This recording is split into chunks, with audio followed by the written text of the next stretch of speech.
Hello viewers, নতুন বাংলাদেশ গড়ার লক্ষ্যে তারুণ্যের উৎসব 2025 বাংলাদেশ আর্চারি ফেডারেশন কর্তৃক আয়োজিত ফরিদপুরে আর্চারি টুর্নামেন্ট।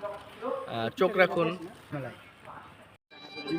আসসালামু আলাইকুম ভাইয়া, আপনি আজকে যে আমাদের আর্চারির কম্পিটিশনে আসছেন, টুর্নামেন্টে আসছেন, এর এক্সপিরিয়েন্স শেয়ার করেন এবং আপনি এখানে কীরকম লাগতেছে সেটা একটু জাস্ট পার্সোনাল। পাশাপাশি এটাকে একটা গেট টুগেদারও বলা চলে, কারণ যেহেতু অনেক আগের অনেক যারা ছিল, নতুন অনেক আছে, নবীন সবার সাথে দেখা সাক্ষাৎ হচ্ছে, এটা অনেক ভালো লাগার একটা বিষয়। পাশাপাশি নানা রকম আয়োজন তো আছে, তো মাঝে মধ্যে এরকম আয়োজন হলে সবার জন্যই ভালো। আচ্ছা, থ্যাংক ইউ ভাই। আপনার আজকে টুর্নামেন্টের একটু আপনার অপিনিয়ন শেয়ার করেন আমাদের। ধন্যবাদ আপনাকে আমাকে কিছু বলার আসলে আর্চারি টুর্নামেন্টটা তো আমাদের ফরিদপুরের একটা ঐতিহ্য ফরিদপুর এবং এবং আমি যেমন পার্সোনালি 2013 সালের থেকে আর্চারির সাথে জড়িত, আজ নিয়ে এক যুগ, প্রায় 12 বছর হয়ে যাচ্ছে। তো এরকম টুর্নামেন্ট আমরা আগে অনেক করছি, মাঝে কিছু কারণবশত বন্ধ ছিল, আবার আমরা সেভাবে শুরু করতেছি। 14 বড় ভাই, আমাদের বড় ভাইরা আছে, তারাও সাইদুল ভাই একটু টাকা নিয়ে দিকে সাহায্য করছে। তো এইভাবে আমরা চাই যে ফরিদপুর আর্চারিটা এগিয়ে যাওয়ার জন্য অনুরোধ করছি।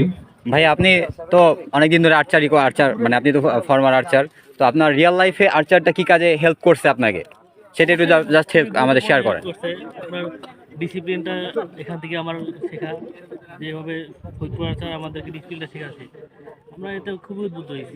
আমার প্রফেশনাল লাইফে বলেন, যেখানে বলেন, আমি কার্যকর পদক্ষেপ দিতে পারছি। ঠিক আছে, এটা খুবই একটা কার্যকরী গেম। আমরা যদি এখানে ইনভলভ থাকি, অবশ্যই এটা থেকে আমাদের জীবনে দৈনন্দিন খুব জিনিসপত্র শেখার আছে। আপনি তরুণ আর্চারদের সম্বন্ধে কিছু বলেন, তরুণরা কেন আর্চার শিখবে?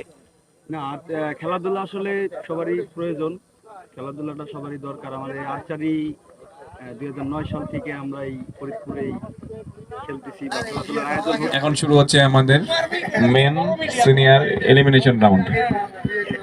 তো 2009 থেকে আমরা এই আর্চারি ফরিদপুরে আমরা খেলার একটা সুযোগ পাইছি। এটা প্রত্যেকটা তরুণদের জন্যই ভালো একটা উদ্যোগ। আর আশা করি যে আমাদের স্যার আছে, ফেডারেশনের লোক আছে, এরা আমাদেরকে এরকম আরো তরুণদের যদি আরো সাহায্য করে, আরো ফরিদপুর বা বাংলাদেশ আরো আগায় যাবে, এই আর কি। থ্যাংক ইউ ভাই, এখানে দাঁড়ান। হ্যাঁ ভাই, আপনি তরুণ আর্চারদের সম্বন্ধে কিছু বলেন, আর এই আর্চারটা আপনাকে কিভাবে আপনাকে পার্সোনাল লাইফে হেল্প করছে? বিসমিল্লাহির রহমানির রহিম।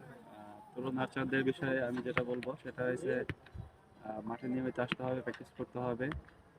আমাদের ইনস্ট্রুমেন্টের সমস্যা, ইনস্ট্রুমেন্টগুলো যদি আরও দেয়, সাপোর্ট দেয়, পর্যাপ্ত পরিমাণ সাপোর্ট দেয়, তাহলে আমাদের নতুন আর্চারগুলো আরও ওদের লক্ষ্যে তুলতে পারবো এবং আমরাও ওদেরকে নিয়ে ভালোভাবে কাজ করতে পারবো।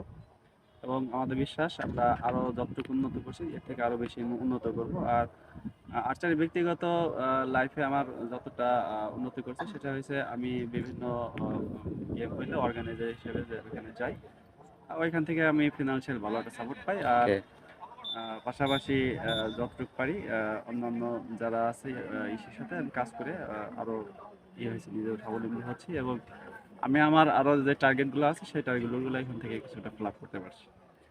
ধন্যবাদ।